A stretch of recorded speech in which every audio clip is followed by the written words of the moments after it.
Jiwaku merindukanmu, ya Allah yang hidup. Jiwaku haus kepadamu, ya Allah yang hidup. Oh Tuhan, kami haus dan lapar akan Engkau. Oh, jiwaku merindukanmu, ya Allah yang hidup. Jiwaku haus kepadamu, ya Allah yang hidup. Naikkan syukurmu kepada Tuhan. Ku bersyukur kepadamu, sumber pengharapanku, penolongku dan Allahku. Tiada yang sepertimu. Mari lebih dalam kita sembah Tuhan. Kami rindukan Engkau. Jiwaku merindukanmu, ya Allah yang hidup. Jiwaku haus kepadamu, ya Allah yang hidup. Oh, ku bersyukur kepadamu,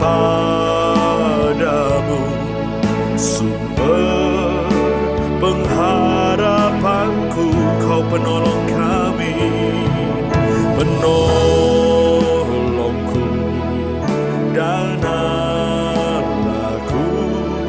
Tiada yang sepertimu. Naikkan syukur kepada Tuhan. Oh, ku bersyukur kepadamu, sumber pengharapanku. Terima kasih Tuhan, penolongku dan Allahku. Tiada yang sepertimu. Oh, jiwaku Tuhan, jiwaku merindukanmu, ya Allah yang hidup. Jiwaku haus kepadamu, ya Allah yang hidup. Oh, ku bersyukur kepadamu, sumber pengharapanku, penolong kami, penolongku dan Allahku. Tiada yang sepertimu. Lebih dalam kita sembah Tuhan.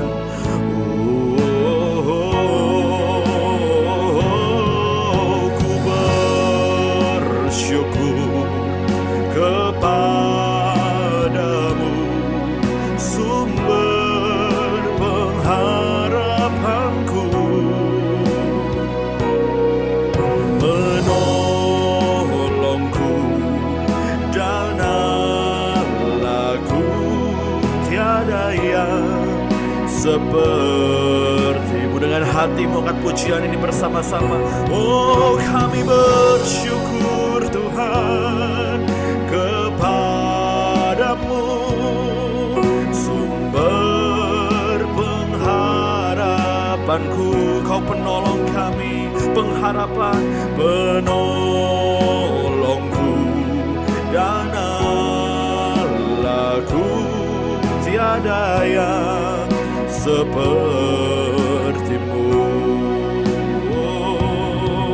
Penolongku dan Allahku, tiada yang sepertimu. Katakan lagi, penolongku, oh penolongku dan Allahku, tiada yang sepertimu.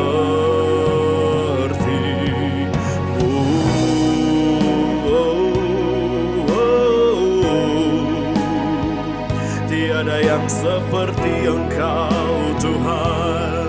Kau pengharapan kami, penolong kami dalam kesesakan kami. Oh, kami rindu akan Engkau, kami haus dan lapar akan hadirat-Mu ya Tuhan.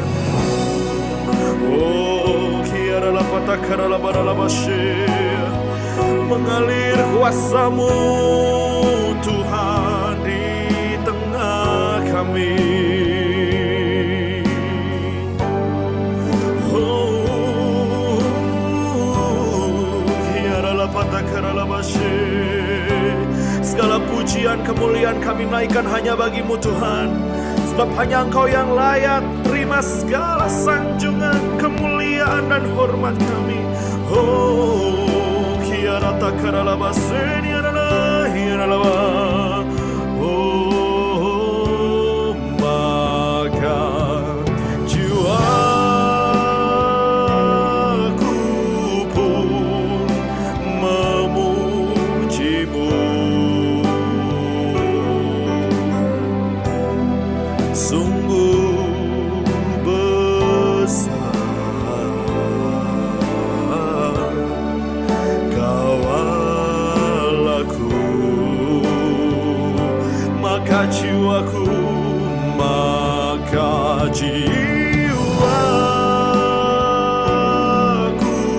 pun memuji-Mu. Sungguh besar Kau Allahku, Kau Allahku. Maka jiwaku pun memuji-Mu. Kau sungguh besar ya Tuhan, sungguh besar Kau Allahku. Oh, maka jiwaku pun memuji-Mu. Sungguh besar, sungguh besar Kau Allahku. Sungguh besar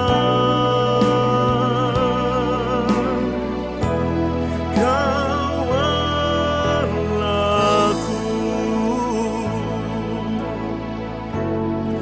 Haleluya.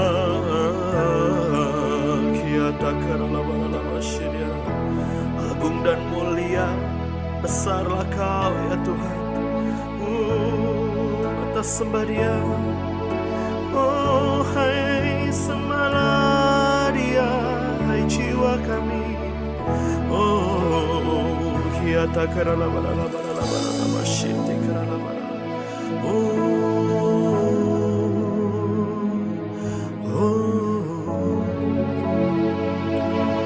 Haleluya, haleluya.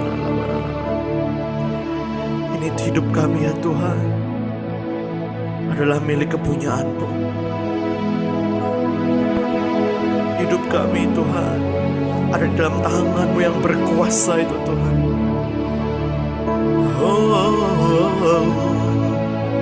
Pakai kami Tuhan sesuai kehendak-Mu,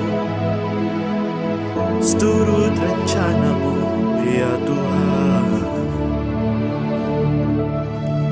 Pakailah aku Tuhan sesuai kehendak-Mu, seluruh hidup ini ku persembahkan hanya untuk-Mu.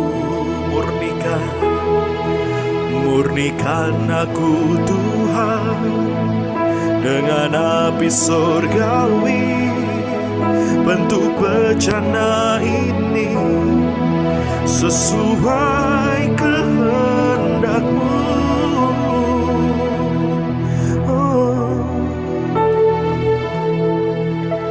Lebih dari emas, lebih dari permata, Kau buatku berharga di mata-Mu, Yesus.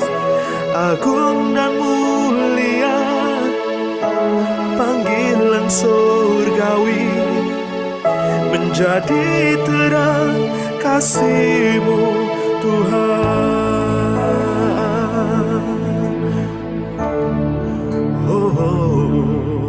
Pakailah aku Tuhan sesuai kehendak-Mu, seluruh hidup ini ku persembahkan hanya untuk-Mu. Murnikan aku Tuhan dengan api surgawi, bentuk bejana ini sesuai kehendak-Mu. Lebih dari emas, lebih dari permata, Kau buatku berharga di mata-Mu, Yesus. Agung dan mulia panggilan surgawi, menjadi terang kasih-Mu Tuhan. Lebih dari emas, lebih dari emas, lebih dari permata, Kau buatku berharga di mata-Mu, Yesus. Agung dan mulia panggilan surgawi, menjadi terang kasih-Mu Tuhan, menjadi terang kasih-Mu Tuhan, menjadi terang kasih-Mu Tuhan.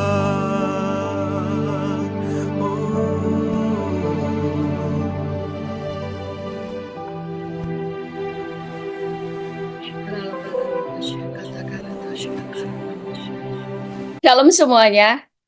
Pernah nggak saudara mengalami yang namanya tidak pengen berdoa karena merasa sudah doa, tetapi kok kayaknya nggak dijawab Tuhan. Jadi malas gitu berdoa. Apakah saudara pernah ngerasain? Yang iya angkat tangan saudara. Karena saya juga ngalaminya. Ada perasaan, ngapainlah berdoa. Toh nggak dijawab. Karena beriman itu menguras tenaga. Kadang berpikir gak usah berdoa lah daripada kecewa, lebih baik tidak terlalu berharap. Tapi ternyata Tuhan itu luar biasa memberikan banyak pengertian. Salah satunya, bukankah kita sering mendengar bahwa ada 3 jawaban Tuhan atas doa kita. Iya, tidak, dan tunggu. Tapi sebenarnya pada waktu Tuhan berkata tidak kepada doa kita, bukan berarti Tuhan berkata tidak lalu menutup pintu. Seringkali Tuhan berkata tidak atas doa kita karena doa kita salah atau karena impian Tuhan terhadap kita itu terlalu besar Sementara doa kita itu terlalu kecil. Jadi waktu Tuhan berkata tidak kepada doa kita, bukan berarti Tuhan tidak bekerja. Tuhan menutup pintu untuk hal-hal yang kita doakan yang doanya terlalu kecil, impian terlalu kecil, atau doa kita salah, tetapi Tuhan membuka pintu yang lain karena Tuhan mau kita memasuki pintu itu. Tetapi yang menjadi masalah seringkali bukan Tuhan tidak menjawab doa, tetapi seringkali pada waktu Tuhan membuka jalan yang lain, kita tidak mendengar Tuhan. Kita tidak mau mendengarkan suara hati Tuhan sehingga kita menjadi kecewa. Kita baca dulu firman Tuhan di dalam Kisah Para Rasul 3 ayat 1 dan 10 berkata demikian. Pada suatu hari menjelang waktu sembahyang, yaitu pukul 3 petang, naiklah Petrus dan Yohanes ke bait Allah. Di situ ada seorang laki-laki yang lumpuh sejak lahirnya, sehingga dia harus diusung. Tiap-tiap hari orang itu diletakkan dekat pintu gerbang bait Allah yang bernama Gerbang Indah, untuk meminta sedekah kepada orang yang masuk ke dalam bait Allah. Ketika orang itu melihat bahwa Petrus dan Yohanes hendak masuk ke bait Allah, ia meminta sedekah. Lalu mereka, yaitu Petrus dan Yohanes, menatap dia, yaitu pengemis yang lumpuh ini, dan Petrus berkata, "Lihatlah kepada kami." Lalu orang itu menatap mereka dengan harapan akan mendapat sesuatu dari mereka. Tetapi Petrus berkata, "Emas dan perak tidak ada padaku, tetapi apa yang kupunyai, kuberikan kepadamu. Demi nama Yesus Kristus, orang Nazaret itu, berjalanlah." Lalu ia memegang tangan kanan orang itu dan membantu dia berdiri. Seketika itu juga kuatlah kaki dan mata kaki orang itu. Ia melonjak berdiri, lalu berjalan kian kemari dan mengikuti mereka ke dalam bait Allah. Berjalan dan melompat-lompat serta memuji Allah. Seluruh rakyat itu melihat dia berjalan sambil memuji Allah. Lalu mereka mengenal dia sebagai orang yang biasanya duduk meminta sedekah di gerbang indah bait Allah, sehingga mereka takjub dan tercengang tentang apa yang telah terjadi padanya. Di sini kita melihat ada seorang lumpuh yang lumpuh sejak lahirnya. Setiap hari dia diusung dan diletakkan di depan pintu gerbang bait Allah yang bernama Gerbang Indah. Setiap hari dia terbiasa untuk meminta sedekah. Mungkin setiap hari dia berdoa supaya hari itu ada banyak orang yang memberi dia sedekah. Sehingga pada waktu dia melihat Petrus dan Yohanes lewat, langsung di dalam hatinya, nah, mudah-mudahan orang ini memberi aku sepeser uang. Mungkin dalam hatinya dia berdoa, "Tuhan, jamah hati mereka berdoa ini supaya ngasih aku berkat, supaya memberi aku uang." Tetapi yang dia doakan, yang dia harapkan, yang dia impikan tidak terjadi. Padahal dia ada di depan pintu gerbang bait Allah. Karena Petrus dan Yohanes berkata, "Lihat padaku, emas dan perak itu nggak ada padaku. Tetapi apa yang ada padaku, kuberikan kepadamu." Saudara, tidak mungkin Petrus berkata demikian kalau Roh Kudus tidak berbicara kepada dia apa yang harus dia lakukan, karena kesembuhan datangnya dari Allah. Kalau bukan Tuhan yang berbicara, dia tidak akan berani berkata demikian, karena kalau Tuhan tidak berbicara, maka dia tidak akan bisa menyembuhkan orang itu dari kelumpuhannya. Karena kesembuhan, mujizat, hanya datang dari Tuhan. Itu sebabnya dia harus taat dengan apa yang Tuhan katakan. Sehingga kemudian Petrus berkata, "Tetapi apa yang ada padaku akan kuberikan kepadamu." Di dalam nama Tuhan Yesus, orang Nazaret itu bangkit dan berjalanlah. Orang itu dibantu berdiri, lalu dia bisa berjalan, bahkan melompat-lompat dan memuji Allah. Seringkali apa yang kita harapkan dan kita minta itu tidak Tuhan jawab. Bukan berarti kalau Tuhan tidak jawab, pintu ditutup. Tetapi karena Tuhan punya jawaban yang lebih baik dari apa yang kita minta. Tetapi seringkali kita sudah menjadi kecewa lebih dahulu sebelum Tuhan menunjukkan jawaban Dia yang lebih besar daripada apa yang kita pikirkan. Karena seringkali pada waktu kita meminta sesuatu, kita maunya itu. Dan dengan cara yang kita harapkan, dan kemudian pada waktu Tuhan tidak menjawab, kita sudah keburu menjadi kecewa. Padahal yang Tuhan menantikan kita itu adalah tetap meminta, tetap bersabar sampai sesuatu terjadi. Tetapi sampai sesuatu terjadi ini adalah sampai kita terima jawaban doa. Bukan berarti sampai yang kita minta dikasih. Tetapi sampai apa yang kita harapkan diberi oleh Tuhan dengan jawaban yang terbaik dari Tuhan.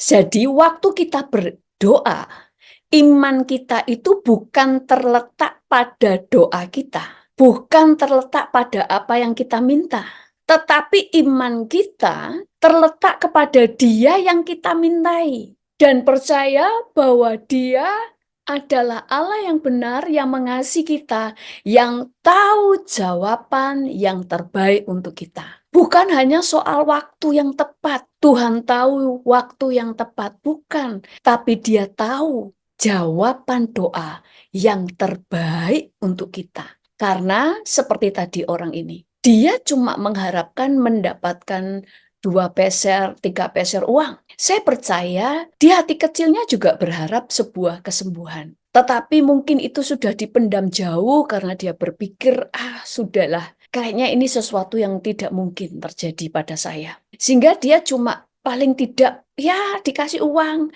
untuk makan setiap hari, udah cukuplah. Tetapi Tuhan berkata dengan jelas kepada dia melalui Petrus, emas dan perak tidak ada padaku, tapi yang ada padaku kuberikan kepadamu. Artinya begini, kamu minta emas dan perak, tapi aku tidak punya emas dan perak untuk kamu. Bukan berarti Tuhan tidak punya emas dan perak, tapi Tuhan tidak punya emas dan perak untuk dia, karena bukan itu yang dia butuhkan. Yang dia butuhkan bukan emas dan perak, tapi yang dia butuhkan adalah kesembuhan dari kelumpuhannya. Kalau dia sudah bisa bangkit dari kelumpuhannya, dia bisa berdiri. Emas dan perak mengikuti dia karena dia bisa bekerja. Dia bisa menghasilkan jauh lebih banyak dari sekedar minta belas kasihan orang lain. Pertanyaannya kenapa nggak dulu-dulu? Karena seringkali jawaban Tuhan bukan hanya tentang dia, tetapi juga tentang banyak orang. Dia ada di depan pintu gerbang. Sehingga pada waktu Tuhan memberikan dia jauh lebih banyak, jauh lebih baik daripada apa yang dia minta. Semua orang ikut memuliakan Tuhan. Mereka semua bisa melihat bahwa sudah terbukti. Mereka adalah saksi mata. Anak ini sudah lumpuh sejak lahirnya. Dan mereka sudah hafal setiap hari mereka melihat orang lumpuh ini ada di situ. Sehingga waktu dia disembuhkan, semua orang memuliakan Tuhan. Tuhan tidak hanya tahu waktu yang tepat, tetapi Tuhan tahu jawaban yang tepat untuk kamu. Bukan 2-3 peser uang, bukan emas dan perak, tapi lebih dari itu, yaitu kesembuhan dari kelumpuhan. Sama dengan Yusuf. Saudara, pada waktu Yusuf menjadi budak, tentu dia berdoa bagaimana supaya dia bisa keluar dari perbudakan. Apalagi pada waktu kemudian dia di penjara. Waktu di penjara, pasti doanya adalah supaya dia bisa keluar dari penjara dan terbukti bahwa dia tidak bersalah. Itu sebabnya Yusuf mulai membela dirinya dengan menceritakan bahwa dia tidak bersalah. Bahwa dia sebenarnya bukan seorang budak. Dan dia masuk penjara hanya karena difitnah. Dia menjadi budak karena dijual oleh saudara-saudaranya. Dia menceritakan itu kepada 2 teman sepenjaranya, yaitu juru minum dan juru rotinya raja. Karena yang dia harapkan adalah keluar dari penjara, keluar dari masalahnya, keluar dari perbudakan. Dan saya percaya dia juga berdoa supaya kembali kepada orang tuanya. Karena sebagai seorang anak, pasti dia merindukan ayahnya dan merindukan adiknya, yaitu Benyamin. Tetapi Tuhan tidak menjawab doanya. Kalau kita jadi Yusuf, mungkin kita sudah putus asa dan berkata, ngapain saya berdoa? Toh Tuhan nggak menjawab doa. Itu sebabnya seringkali kita belajar dari semua tokoh-tokoh yang ada di dalam firman Tuhan. Mereka lebih banyak berdoa menyembah Tuhan dan yang mereka kepengen tahu adalah kehendak Tuhan di dalam dirinya. Seringkali mungkin kita tidak tahu doa yang tepat. Kita boleh berdoa untuk menyatakan pengharapan kita. Tuhan, aku rindu punya rumah. Aku rindu punya pekerjaan yang baik. Aku rindu untuk memiliki keuangan sendiri. Aku ingin mengalami terobosan finansial. Tetapi selebihnya adalah kita minta dibukakan Tuhan apa yang Tuhan ingin kita kerjakan. Itu sebabnya Yesus berkata, kalau boleh cawan ini lalu daripadaku, tetapi biarlah bukan kehendakku, tetapi kehendakmu yang jadi. Kenapa? Karena kehendak Tuhan itu selalu jauh lebih dahsyat, jauh lebih luar biasa. Saya dulu waktu pingin punya rumah, itu saya pingin punya rumah, saya nggak langsung membatasi, harus seperti ini, harus di sini. Enggak, saya berdoa, saya cuma memberikan pengharapan saya, Tuhan, saya pingin punya rumah yang seperti ini, seperti ini. Cuma begitu, tapi tidak memaksa Tuhan. Memaksanya itu saya tetap berdoa supaya sampai punya rumah, tetapi tidak memaksakan apa yang menjadi kehendak saya, rumahnya harus seperti ini, seperti ini. Saya cuma mengungkapkan keinginan saya, tetapi saya tetap memberikan kepada Tuhan, untuk Tuhan yang memimpin rumah seperti apa yang saya butuhkan. Rumah yang lebih tepat untuk saya. Tiba-tiba suatu saat saya pingin punya rumah Tuhan, tapi saya tidak tahu rumah yang terbaik untuk saya, tetapi saya kepengennya rumah itu yang begini. Ya gitu ya. Terus Tuhan suatu saat mulai pimpin saya di dalam doa-doa saya. Tuhan terus di dalam waktu saya tidur, Tuhan mulai kasih saya pimpinan. Tuhan berbicara, rumahmu itu harus yang ada halamannya. Ada halaman di depan, ada halaman di belakang, ada rumputnya. Karena kalau orang tua menginap, dia kerasan. Saya tidak memikir sampai ke sana, tetapi Tuhan memikirkan sampai ke situ. Kenapa? Ternyata orang tua saya itu tidak suka kalau rumah itu langsung full bangunan gitu ya, sampai nggak ada angin gitu ya. Tapi orang Tuhan memberikan pimpinan. Sehingga saya kemudian berdoa, Tuhan terima kasih, aku minta rumah yang ada halamannya di depan dan di belakang, ya kan? Saya terus mulai berdoa lagi, terus Tuhan jelasin lagi, kamarnya harus begini, kamarnya ada berapa, supaya kalau orang tua saya menginap, itu nanti begini. Tuhan mulai pimpin step by step, dan kemudian saya mulai mendoakan sampai pada akhirnya Tuhan tunjukkan di mana rumah yang harus saya beli. Ini yang artinya kita berdoa, kita mengetok, kita tetap bisa ungkapkan apa yang menjadi keinginan kita, tetapi jadilah seorang anak yang seperti seorang anak yang minta kepada orang tua kita itu kayak orang yang rundingan. Kita itu ngomong, saya ingin begini-begini, saya ingin rumah, saya ingin punya istri, ingin menikahi si A, si B. Tapi kita memberikan kesempatan orang tua kita memberi masukan apa yang terbaik untuk kita. Karena orang tua kita biasanya jauh lebih bijaksana, jauh lebih mengerti karena mereka lebih berpengalaman daripada kita. Itu sebabnya seringkali kita nggak cuma menyampaikan aku ingin punya rumah, tetapi bisa memberikan kesempatan mereka untuk memberi kita masukan yang tepat. Demikian juga dengan Tuhan. Waktu kita berdoa, saudara bisa mengungkapkan keinginan-keinginanmu. Tapi jangan membatasi Tuhan untuk selalu bertindak dan memberikan tepat seperti yang kamu mau. Izinkan Dia itu mengubah impian kita, mengubah doa kita itu menjadi doa seperti yang Tuhan mau. Yusuf itu tidak mendapatkan jawaban doa untuk keluar dari penjara karena Tuhan punya caranya sendiri. Dia punya impian paling tidak keluar dari penjara, keluar dari perbudakan, kembali ke orang tuanya. Titik. Tetapi apakah Tuhan menjawab doanya? Tuhan tetap menjawab, tapi tidak seperti yang dia minta. Tuhan menjawab doa tepat pada waktu masa kelaparan terjadi. Karena Tuhan itu tidak sedang menginginkan dia kembali ke bapaknya, tetapi supaya dia menjadi perdana menteri di situ. Yusuf tahu dia akan menjadi seorang pemimpin di dalam impiannya karena dia melihat 12 saudaranya, juga ayah ibunya, menyembah kepada dia. Tetapi dia tidak pernah tahu di mana dia suatu saat akan memimpin. Dia tidak pernah tahu kan bahwa dia bakal menjadi perdana menteri di Mesir. Yang dia tahu, Tuhan itu akan mengangkat dia tinggi-tinggi walaupun dia tidak tahu kapan itu terjadi dan dia menjadi pemimpin yang seperti apa, menjadi pemimpin di mana, dia pasti tidak tahu. Yang dia tahu dia akan memimpin keluarganya, itu aja. Tetapi dia tidak tahu bahwa impian Tuhan jauh lebih besar dari apa yang dia bisa pahami. Ternyata dia menjadi Perdana Menteri Mesir, Perdana Menteri di Mesir. Sehingga Bukan dia yang kembali kepada bapaknya. Ngapain dia kembali ke bapaknya di masa kelaparan? Tetapi justru bapaknya dan seluruh keluarganya lah yang datang kepada Yusuf, sehingga dia tidak hanya bertemu keluarganya, tetapi pertemuan itu membuat seluruh keluarganya, bahkan Yusuf sendiri, tidak kelaparan. Bahkan mereka menjadi orang terhormat di Mesir. Hal-hal yang tidak pernah dipikirkan oleh Yusuf, tidak pernah dipikirkan oleh Yakub, bahkan keluarganya. Yuk kita baca di dalam Kejadian 47 ayat 5 sampai 6, yaitu pada waktu Yakub bersama seluruh keluarganya dijemput oleh pasukan Firaun untuk datang ke Mesir bertemu dengan Yusuf.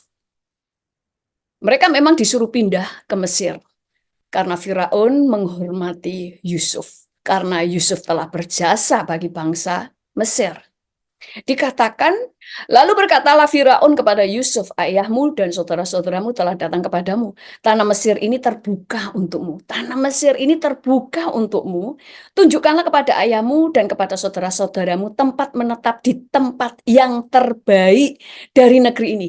Mereka itu pendatang, bukan orang Mesir. Terjadi kelaparan di seluruh bumi. Lalu Firaun ngomong sama Yusuf, suruh pilih, tanah Mesir ini terbuka untuk kamu dan seluruh keluargamu. Dan tunjukkan tempat yang terbaik dari negeri ini, dan biarlah keluargamu itu tinggal di situ. Tanah terbaik di Mesir. Yusuf waktu itu hanya punya impian pulang ke bapaknya, bertemu dengan saudara-saudaranya lagi, paling tidak saudaranya Benyamin, keluar di penjara. Oke lah. Tapi Tuhan itu sudah memikirkan semua, karena Tuhan yang memegang masa lalu dan memegang masa depan. Dia tahu apa yang terjadi. Karena Tuhan tidak hanya berurusan dengan kita, Tuhan berurusan dengan dunia. Dan apa yang tidak pernah timbul di dalam hati Yusuf, bahkan keluarganya, itu yang Tuhan sediakan bagi Yusuf. Lalu ayat 11-12 berkata begini, Yusuf menunjukkan kepada ayahnya dan saudara-saudaranya tempat untuk menetap dan memberikan kepada mereka tanah milik di tanah Mesir, di tempat yang terbaik di negeri itu, di tanah Rameses, seperti yang diperintahkan Firaun. Dan Yusuf memelihara ayahnya, saudara-saudaranya, dan seisi rumah ayahnya dengan makanan menurut jumlah anak-anak mereka. Jadi Yusuf itu memberi makan, memelihara mereka. Mereka juga dipelihara ternak-ternak mereka karena mereka mendapatkan tanah yang terbaik supaya ternak mereka bisa makan dan minum. Dan mereka semuanya tidak akan pernah kelaparan karena Yusuf memelihara mereka sesuai dengan jumlah anak-anak mereka. Misalnya kalau Yehuda punya anaknya 12, ya Yusuf memberikan makan untuk Yehuda, istrinya, dan sejumlah anaknya. Semua mendapat bagian masing-masing, tidak ada yang kekurangan. Apa yang Tuhan jawab lebih besar daripada apa yang Yusuf minta. Jadi sekali lagi, waktu Tuhan menjawab tidak untuk doamu, bukan berarti Tuhan itu ngomong, tidak, aku tidak setuju dengan doamu. Selesai. Tuhan membuang muka, atau Tuhan menutup pintu, lalu Tuhan sibuk dengan menjawab doa orang lain. Tidak. Kalau Tuhan katakan tidak, artinya doamu ini terlalu kecil. Mimpimu terlalu kecil. Biarkan aku menjawab doamu dengan caraku, karena aku tahu yang kamu butuhkan bukan ini, tapi lebih daripada apa yang kamu bayangkan, lebih daripada apa yang kamu bisa impikan, lebih daripada apa yang dapat kamu pikirkan, lebih daripada apa yang kamu doakan. Itu sebabnya, sekali lagi, iman kita kepada Tuhan waktu kita berdoa, bukan iman terhadap apa yang kita minta pasti terjadi sesuai dengan apa yang kita inginkan, tetapi kita percaya kepada doa kita bahwa Tuhan pasti menjawab dengan caranya, karena saya percaya dengan Dia, karena Dia benar, Dia tahu memberi yang terbaik, melebihi apa yang aku doakan, lebih daripada apa yang bisa aku pikirkan dan bayangkan. Karena di hadapan Tuhan kita itu seperti anak kecil. Anak kecil itu kalau kita tanya, kamu minta apa? Nanti tak kasih. Dia paling minta mobil-mobilan, dia minta permen. Padahal bukan itu yang dia butuhkan. Oke, orang tuanya bisa ngasih mobil dan sebagainya, tetapi orang tua lebih tahu kamu butuh pendidikan, kamu butuh kursus musik. Karena aku tahu kamu itu pintar musik sebenarnya, tapi anaknya malas, anaknya tidak tahu. Tapi orang tuanya mengursuskan dia musik, menyekolahkan dia supaya dia berpendidikan dan sebagainya. Karena orang tua lebih tahu apa yang dia butuhkan, bukan hanya apa yang anaknya inginkan. Karena keinginanmu seringkali terlalu kecil. Bukan permintaan yang jelek. Mungkin kita ngomong, loh saya mintanya bukan hal yang jelek. Saya tidak meminta sesuatu untuk kepentinganku sendiri. Saya tidak meminta sesuatu untuk kejahatan. Jadi apa yang ku minta itu sesuai dengan kehendak Tuhan, bukan sesuatu yang bertentangan dengan firman. Yes. Tetapi seringkali apa yang kamu doakan terlalu kecil. Kita seringkali salah pengertian dengan firman Tuhan di dalam Matius 7 ayat 7 sampai 11 berkata begini. Mintalah maka akan diberikan kepadamu, carilah maka kamu akan mendapat, ketoklah maka pintu akan dibukakan bagimu. Karena setiap orang yang meminta menerima, dan setiap orang yang mencari mendapat, dan setiap orang yang mengetok baginya pintu dibukakan. Adakah seorang daripadamu yang memberi batu kepada anaknya jika ia meminta roti? Atau memberi ular jika ia minta ikan?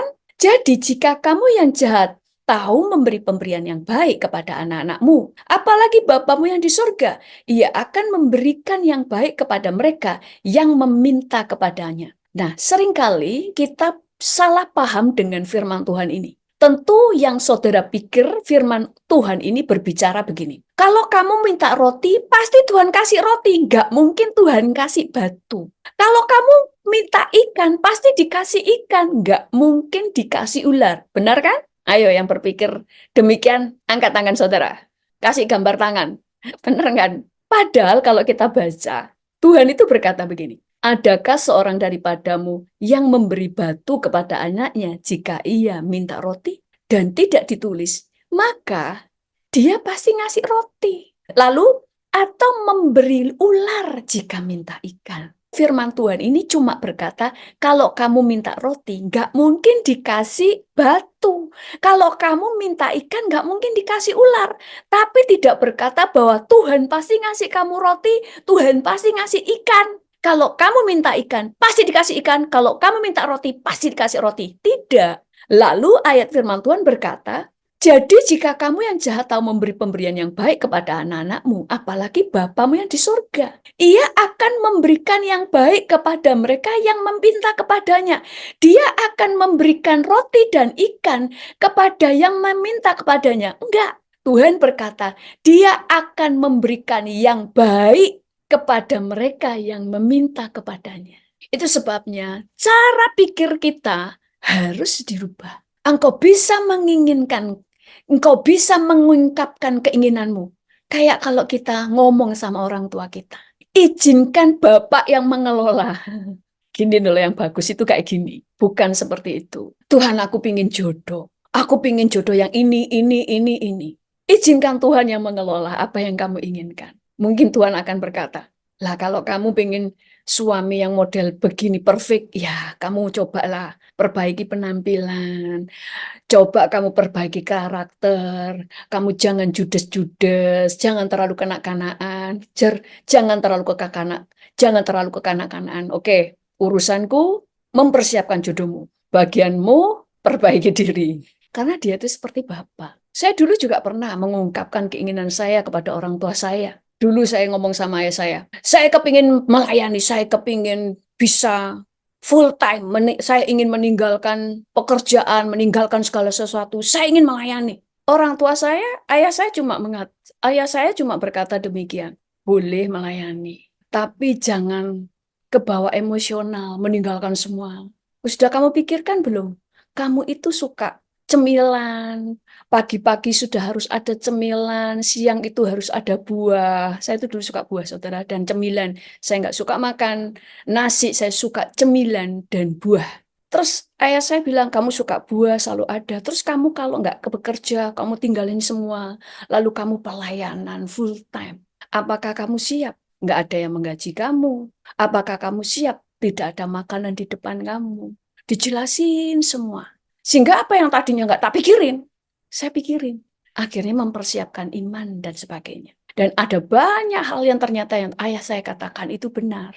Karena orang tua kita itu lebih banyak pengalaman dari kita. Apalagi Tuhan, Dia adalah Bapak kita. Di mata Bapak kita tuh masih tetap anak kecil.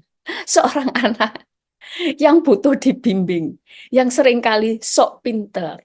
Dia adalah Bapak yang baik. Anak yang Tuhan lihat dewasa adalah seorang anak yang bisa menjadi sahabat. Seorang sahabat itu sharing, bukan minta, tapi sharing. Kayak Abraham, Tuhan, kalau kalau di Sodom dan Gomora itu nggak ada orang benar. Kalau di Sodom Gomora itu ada orang benar 50 aja. Masa kamu hancurin? Tuhan berkata, tidak. Terus dia ngomong lagi, kalau ada 40 orang benar, masa kamu hancurin? Seperti itu, share. Sama dengan Musa pada waktu Tuhan murka kepada Israel. Dia ngomong gini, Tuhan, apa kata dunia? Kalau sampai mereka tahu, kalau kamu murka kepada orang Israel dan kamu habisi mereka. Kan orang nanti ngomong, wih Tuhannya mereka itu cuma bisa ngeluarin, tapi nggak bisa menyelesaikan apa yang dia lakukan. Bisa ngeluarin dari Mesir, tidak bisa mengantar mereka sampai ke Kanaan dan sebagainya. Dan Tuhan berkata, Tuhan menyesal atas rencananya untuk menghukum orang Israel dan sebagainya. Ini orang dewasa. Kalau anak kecil cuma meminta. Bukan nggak boleh minta sekali lagi. Tetapi ubah mindset kita. Waktu kita meminta, izinkan Tuhan mengoreksi. Kalau doa kita terlalu kecil, kalau doa kita ada yang salah, biarkan Tuhan arahkan. Sehingga apa yang kita minta itu diselaraskan dengan pandangan Tuhan, karena Tuhan tahu yang terbaik. Tentu saudara tahu tentang produk-produk gagal yang akhirnya menjadi produk yang lain tidak sesuai dengan apa yang mereka planningkan, tetapi justru terkenal. Seperti halnya salah satunya adalah Coca-Cola. Kita mungkin, beberapa orang mungkin tahu ceritanya. Orang-orang yang memproduksi Coca-Cola itu tadinya bukan sedang memproduksi Coca-Cola, tetapi mereka sedang memproduksi sebuah obat. Saya lupa untuk obat apa, tetapi yang jelas membuat sebuah obat. Saya percaya mereka mungkin sudah berdoa supaya ini berhasil sesuai dengan yang mereka planningkan. Tetapi gagal, produk mereka ini nggak bisa jadi obat. Tetapi Tuhan itu bisa mengubah kepada arah yang Tuhan mau tunjukin. Cuma kadang-kadang kan kita tidak mendengar Tuhan ngomong karena kita seringkali panik duluan. Yang ternyata akhirnya ini tidak jadi obat, tetapi menjadi minuman bersoda. Dulu belum ada minuman bersoda seperti itu. Akhirnya sewaktu dia menjual sebagai sebuah minuman soda, dan itu mendunia. Dan luar biasa, saya masih ingat waktu masih kecil dulu, waktu saya tahu ada Coca-Cola dan Sprite, itu waktu saya diceritain dulu ya, waktu pertama-pertama minuman soda ini masuk di Indonesia. Itu ibu saya cerita dulu, Omu itu waktu masih kecil ya, ibu saya dan saudara-saudaranya masih kecil kan. Dia punya adik. Nah, waktu di botol itu dibuka minuman bersoda, itu kan keluar sodanya. Om saya langsung gini, ush. Dia langsung ush gitu kan, karena sodanya langsung keluar wush, dan itu mendunia. Tuhan tidak menjawab doanya karena Tuhan tahu yang dibutuhkan dunia, dan untuk membuat kamu berhasil menjadi milioner, menjadi bilioner bukan lewat obat. Obat sudah banyak. Obat bukan bagian kamu, tapi kamu akan kujadikan orang yang memproduksi minuman soda pertama. Saudara, seringkali Tuhan tidak menjawab doa, bukan berarti Tuhan tidak menjawab sama sekali. Tetapi Tuhan memberikan kita surprise. Tuhan mengarahkan kepada jawaban yang lebih kamu butuhkan. Karena seringkali keinginanmu terlalu kecil. Apakah saudara sering demikian? Nah, yuk kita semuanya berdoa. Kalau saudara pernah kecewa, tulis ya di situ ya. Kalau saudara namanya Susi atau Chen, tulis di situ. Chen, Tuhan aku ngaku, aku sering kecewa karena kamu tidak menjawab doaku. Tapi sekarang aku mau bertobat. Dan mulai sekarang aku akan berdoa dan aku akan menyerahkan doaku untuk kamu koreksi. Kalau doaku terlalu kecil, kalau imanku terlalu kecil, aku mau engkau mengambil alih doaku. Sehingga terjadi sesuai dengan planningmu yang besar untuk hidup. Mari kita doa. Setiap saudara yang mau bersatu hati untuk doa. Selain saudara menulis, yang tidak suka nulis, kasih aja gambar tangan yang menandakan bahwa saudara juga sepakat dengan doa bersama dengan saya malam ini. Saudara tidak hanya sedang sepakat berdoa dengan saya, tapi sepakat dengan Tuhan, sepakat dengan firman-Nya.